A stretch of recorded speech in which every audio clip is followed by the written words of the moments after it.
Bonjour à tous, aujourd'hui on s'attaque à un sujet qui concerne tout le monde, le sel. On croit souvent bien faire, mais on va voir qu'il se cache vraiment partout, et surtout là où on s'y attend le moins. Alors pour commencer, et pour que ça parle à tout le monde, une petite question sur un aliment qu'on connaît par cœur, la baguette, bien sûr. Alors, une petite idée de la quantité de sel qu'elle contient? La réponse, c'est 3 grammes. Ça peut sembler peu comme ça, 3 petits grammes, mais en réalité, c'est énorme. Et c'est là que ça devient vraiment parlant. Parce que ces 3 grammes, c'est plus de la moitié de ce que l'Organisation mondiale de la santé recommande pour une journée entière, rien qu'avec une baguette. On touche là au cœur du problème qu'on va décortiquer ensemble. Alors, premier point important, le sel, ce n'est pas juste l'ennemi public numéro un. C'est avant tout un minéral essentiel, vital même pour notre corps. Le vrai souci, comme souvent, c'est l'excès. En fait, le sel, c'est une véritable arme à double tranchant. D'un côté, on ne peut pas s'en passer. Il est indispensable pour nos nerfs, pour nos muscles, bref, pour que la machine fonctionne. Mais de l'autre, dès qu'on en consomme trop, c'est là que les ennuis commencent. Rétention d'eau, hypertension, et ça fatigue le cœur. C'est cet équilibre super délicat qu'on a un peu perdu de vue. Et quand on dit qu'on l'a perdu de vue, les chiffres parlent d'eux-mêmes. La recommandation de l'OMS, c'est 5 grammes par jour. En France, la moyenne, c'est 9 grammes pour les hommes et 7 pour les femmes. On est donc bien au-dessus des clous. L'écart est juste considérable. Alors, 5 grammes, qu'est-ce que ça représente? Pour que l'image soit bien claire, il faut s'imaginer une petite cuillère à café. Voilà, une cuillère à café rase, c'est ça, 5 grammes. Tout notre sel de la journée devrait tenir là-dedans. C'est une image assez forte quand on y pense. Bon, maintenant, la grande question, mais d'où il vient tout ce sel en trop? Parce que bien sûr, la réponse est un peu plus compliquée que la simple salière posée sur la table. En gros, il faut voir ça en 3 parties. D'abord, il y a ce qu'on appelle le sel de constitution. C'est simple, il est naturellement dans les aliments. Quoi qu'on fasse, on part déjà avec une base d'environ 2 grammes par jour. Ensuite, le sel d'assaisonnement. Ça, c'est celui qu'on ajoute soi-même, celui qu'on contrôle. Et enfin, le plus malin, le plus sournois, c'est le sel de fabrication, celui que les industriels rajoutent partout. Et justement, pour bien comprendre l'impact de ce fameux sel de fabrication, on va voir à quelle vitesse on peut atteindre 1 gramme avec des aliments de tous les jours. Et là, ce qui est assez fou, c'est de voir à quel point les portions sont petites. Un tiers de baguette, hop, 1 gramme. Une seule tranche de jambon, 1 gramme. Un petit bout de fromage, ou même juste 6 ou 8 olives. Et bim, encore 1 gramme. Le compteur grimpe à une vitesse folle.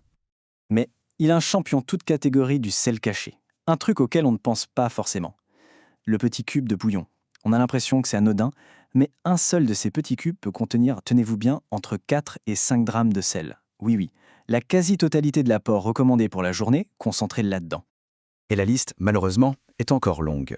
Les pizzas, bien sûr, le saucisson, les soupes industrielles, mais il faut aussi se méfier des condiments comme la moutarde ou le ketchup, et même des conserves de poissons ou de légumes.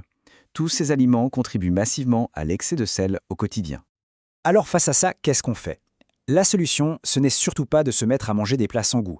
Non, l'idée, c'est de réapprendre à cuisiner différemment, de trouver la saveur ailleurs que dans le sel. Et ce point est vraiment essentiel.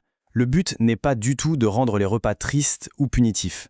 D'ailleurs, manger sans aucune saveur, ça coupe l'appétit, c'est contre-productif. Ce qu'on cherche, c'est un nouvel équilibre, pas une suppression totale. Le plaisir de manger, ça doit rester la priorité. Alors comment on fait concrètement pour avoir du goût sans saler à outrance? C'est assez simple, il y a 3 clés. D'abord, les herbes et les aromates. L'ail, l'oignon, le persil, le thym, c'est la base. Deuxièmement, les épices du monde entier. Cumin, paprika, gingembre, ça apporte une complexité incroyable. Et enfin, troisième clé, des huiles et des vinaigres de qualité. En fait, on n'enlève pas du goût, on en rajoute, mais du différent. Et ça, bien sûr, ça commence dès les courses. Quelques réflexes simples. Privilégier les légumes frais ou surgelés qui sont bruts. Utiliser de la pulpe de tomate nature pour faire ses sauces. De plus en plus de boulangeries proposent du pain sans sel ajouté. Ça vaut le coup de demander. Et enfin, méfiance avec les mélanges d'épices tout faits qui très souvent contiennent beaucoup de sel. Allez, pour finir, on va se projeter un peu. Voyons à quoi pourrait ressembler une journée type. Une journée où on arrive à respecter cet objectif des 5 grammes de sel.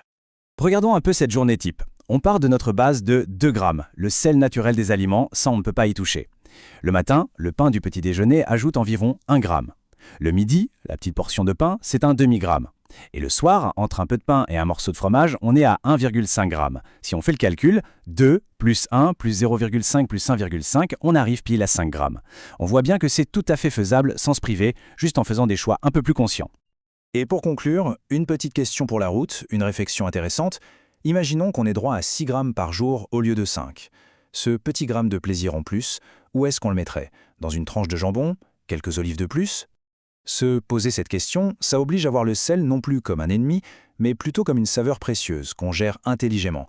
Et c'est peut-être ça la clé de tout.